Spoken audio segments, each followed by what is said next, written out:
The first time you stand in front of a deep raised garden bed, you aren't thinking about the incredible harvest you're about to grow. You are standing there in a state of absolute financial sticker shock.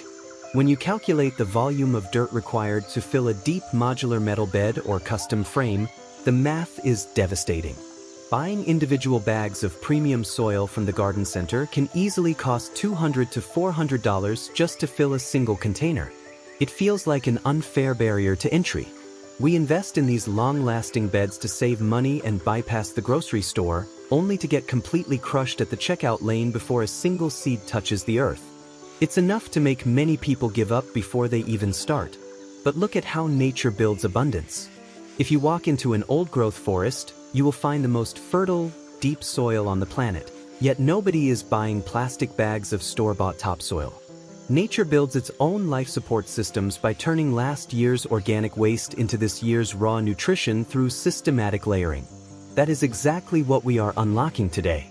I'm going to break down a definitive, 5-layer, smart system that allows you to fill the bottom 60% of your largest raised beds completely for free using raw, natural biology right from your own yard. We are going to completely bypass commercial dirt, save 60 to 80% on setup costs, and construct a high-performance microbial engine where your plants actually live.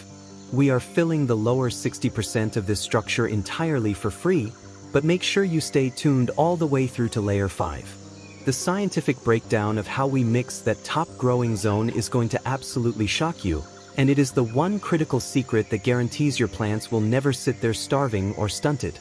If you want to grow massive amounts of food on a strict budget, hit that subscribe button right now and turn on your notification bell. Welcome to Roots and Remedies, where we share science-backed, wallet-friendly guides every single week. Before we fill our bed, we need a roadmap.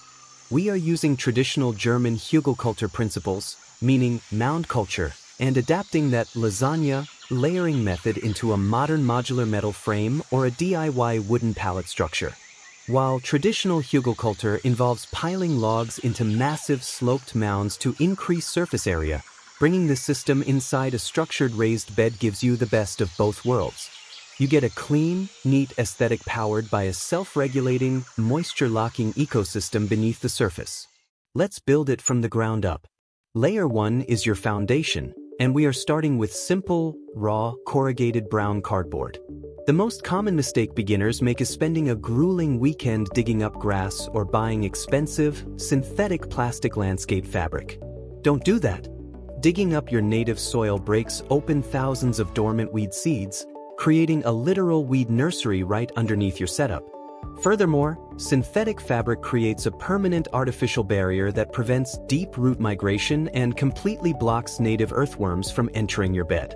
Instead, take plain cardboard boxes, remove every single piece of plastic shipping tape and metal staples, and lay them down directly over the existing grass and weeds. Make sure you overlap the edges by at least 6 inches so stubborn weeds can't find a gap. Once your cardboard floor is laid out, take a garden hose and thoroughly soak it. By blocking 100% of the sunlight, the cardboard smothers and kills the grass beneath it within weeks. As that grass dies, it decomposes into a flush of organic nutrients. More importantly, damp, decaying cellulose is an absolute magnet for native earthworms. They will travel up from deep inside your native earth, consume the cardboard, and deposit rich worm castings while naturally tilling and aerating the hard ground beneath your bed for you, entirely for free. Now we move to layer 2, the absolute engine of our budget savings: heavy, decaying logs and thick tree branches. This makes up the bottom 40% of your bed. Most vegetable crops only utilize the top 12 inches of soil for their active feeding roots. That means the bottom of a deep raised container is essentially empty structural space. If you fill that space with premium bagged soil, you are literally burying your money where your plants will never see it.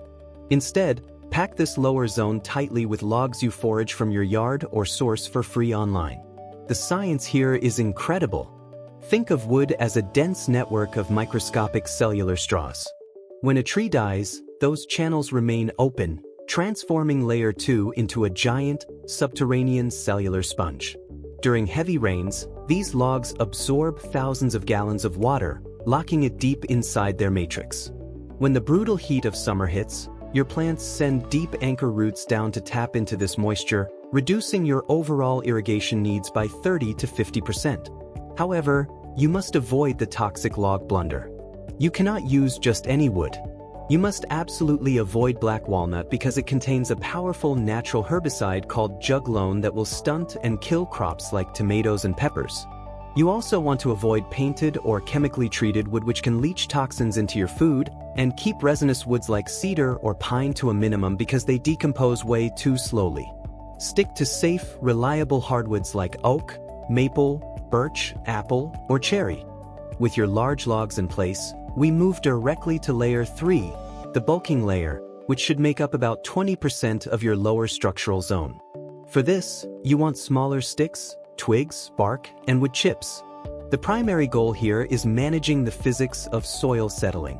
When you stack large, heavy logs at the bottom, they naturally create massive, erratic air pockets. If you skip this layer and throw your fine-growing soil straight over the logs, that loose dirt will slowly wash downward during your first few heavy waterings. This leaves your plant's roots suspended in mid-air pockets where they will instantly dry out, and it causes your topsoil layer to unevenly cave in, ruining your layout. By packing layer 3 with smaller sticks and wood chips, you are aggressively wedging materials into those large gaps. Think of it like pouring small gravel into a jar of large rocks to fill the empty space.